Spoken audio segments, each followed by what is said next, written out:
All right, Adam. So, what was the inspiration behind this mustache of yours? Yeah, I just felt like it was time for a change. It kind of gets monotonous having, the beard and stuff like that. And I think you should grow one too, Grayson, at some point. I think you'd look great in one. Oh, thank you, thank you. I don't know about that, but we'll see.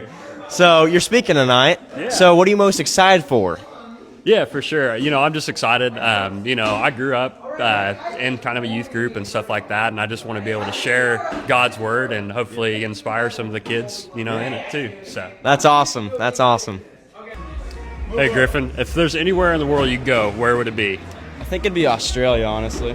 Why is that? Well, I like their accent. I like the people there. They're kind of funny. So Yeah, that's legit. What's your favorite part of CSM? I like the different people that come in. There's different kinds of people from all different backgrounds. It's pretty cool. What do you think about Grayson? I don't like that kid. Nah, I get that.